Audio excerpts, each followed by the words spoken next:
Assalamualaikum warahmatullahi wabarakatuh. Apa kabar anak-anak kelas 7A sampai dengan 7J MTSN 3 Kota Kediri? Berjumpa kembali dengan Ibu Linda Yeni Listaun Santi dalam layanan bimbingan dan konseling online. Untuk kesempatan kali ini Sabtu tanggal 6 Maret 2021, Ibu akan menyampaikan jawaban-jawaban atas pertanyaan yang sangat luar biasa masuk di link bertanya kepada guru siapa takut. Untuk itu ada baiknya Ibu Linda ingatkan terlebih dahulu agar anak-anak melakukan presensi di e-learning madrasah kita dan di grup WhatsApp bimbingan dan konseling kelas 7A sampai dengan kelas 7J. Oke. Selanjutnya Ibu juga mengingatkan kalian agar melakukan pembiasaan di rumah terlebih dahulu ya. Kalian lakukan sholat duha, kemudian membaca surat-surat pendek. Setelah itu kalian bisa menyimak video yang telah Ibu Linda siapkan untuk kalian semuanya. Baiklah, kita akan masuk kepada materi jawaban.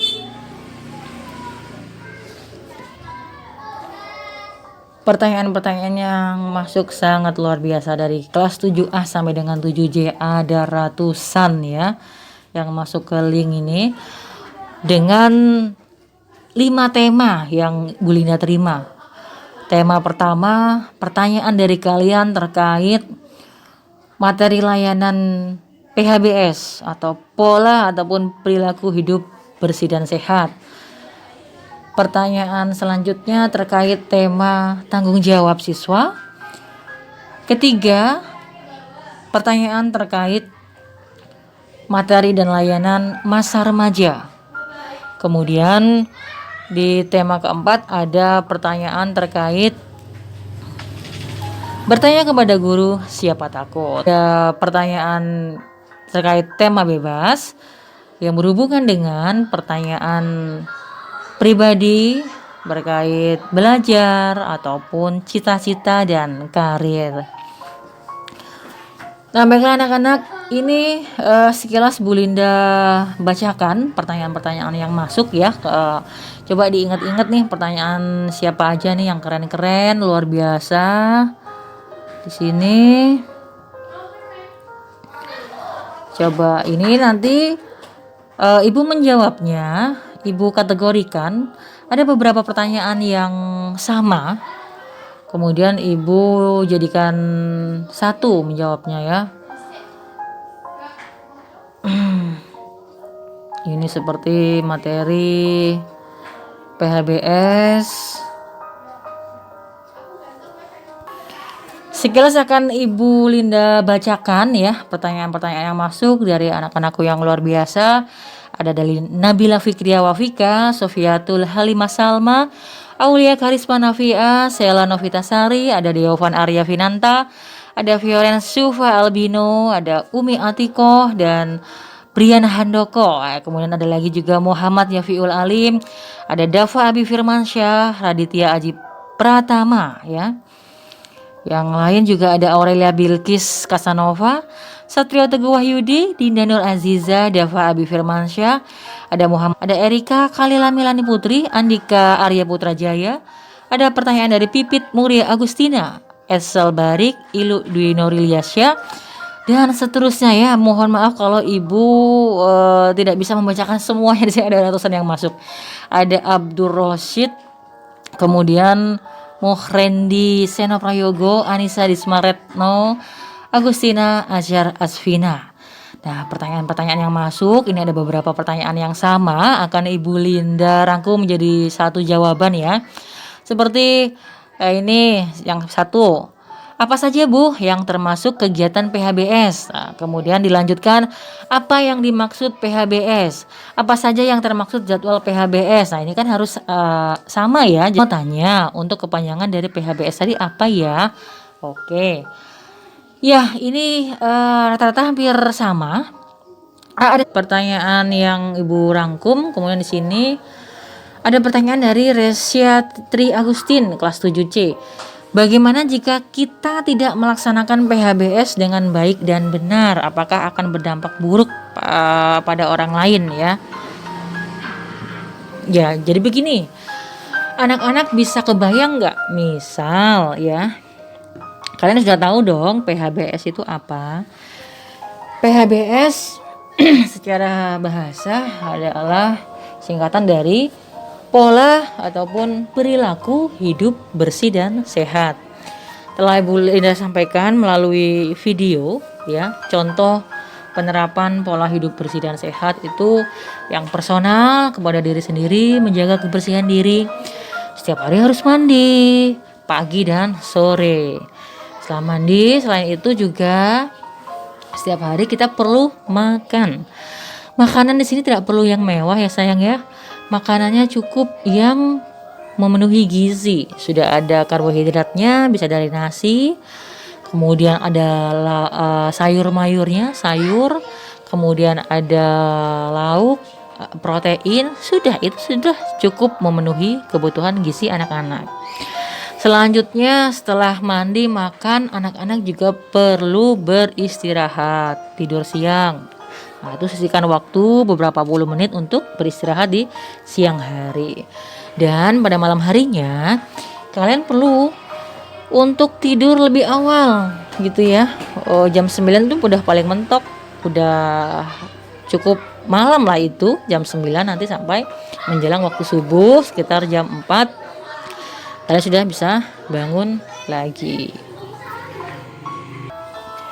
Setelah mandi, makan, istirahat, kalian pun perlu berolahraga. Nah, olahraga ini tidak perlu dibayangkan yang berat-berat, harus olahraga di lapangan, harus olahraga di gedung olahraga, tidak seperti itu. Kalian bisa melakukan stretching atau dengan melenturkan otot-otot kaki, otot-otot tangan gitu ya, jalan di tempat, menghirup udara, buang nafas, seperti itu sudah termasuk dari olahraga. Kemudian juga kalau mau ditambah dengan jogging, berkeliling halaman atau di pekarangan rumah gitu kan, itu juga sudah termasuk olahraga. Nah, selanjutnya tidak lupa yang termasuk dengan PHBS juga adalah bersosialisasi. Tetap anak-anak bercengkrama dengan orang di rumah ataupun tetangga kanan kiri, tetap dengan mematuhi protokol kesehatan itu ya. Nah, kalau itu semua tidak dilaksanakan dengan baik gitu dan benar, apakah akan berdampak buruk bagi orang lain? Jangankan kepada orang lain, pasti siapa orang yang pertama merasakan dampaknya adalah diri sendiri. Ketika kita misalkan contohnya tidurnya larut malam nih, begadang jam 1, jam 2 belum tidur. Nah, apa jadinya kalau kita kurang tidur? Pasti paginya atau keesokan harinya mengantuk. Nah, itu apakah kita akan mengalami rugi? Ya, tentu saja. Karena besok pagi kita bangunnya kesiangan, kita tidak bisa bangun dengan fresh, dengan bugar. Yang merasakan tidak nyaman adalah diri sendiri. Kemudian bila kita tidak makan dengan teratur, misalkan maksudnya begini, hari ini makan jam 7 gitu ya, besok pagi jam 9, lusanya terlalu pagi banget jam 6. Waktunya tidak tentu, itu akan membuat lambung kita beradaptasi, berubah-ubah ya untuk beradaptasinya, kadang pagi, kadang agak siang gitu ya. Nah, itu kalau yang kalian memiliki mah pasti akan kambuh mahnya, seperti itu. Jangankan ke orang lain, tapi yang pasti ke diri sendiri pasti terdampak, apalagi ke orang lain. Contohnya misalkan nggak mandi ya. Nah, Bu Linda kan nggak tahu anak-anak di rumah ini pada sudah mandi belum nih, mengikuti layanan bimbingan dan konseling online pagi ini ya. Nah, kalau nggak mandi apa jadinya? Orang lain pasti akan gimana? terganggu ya, terganggu penciumannya kayak bau-bau asem gimana gitu kan. Nah, seperti itu contohnya. Oke. Next ya. Untuk pertanyaan berikutnya akan Ibu Linda sampaikan di video yang lainnya. Dan pertemuan layanan bimbingan dan konseling online pada hari ini Sabtu tanggal 6 Maret 2021 Ibu Linda cukupkan. Ibu mohon maaf atas segala kekurangan dan kesalahan selama menyampaikan layanan. Bu Linda ucapkan terima kasih juga kepada anak-anakku yang luar biasa dari kelas 7A sampai dengan kelas 7J. Baik, wabillahi taufiq wal hidayah, wal inayah. Assalamualaikum warahmatullahi wabarakatuh.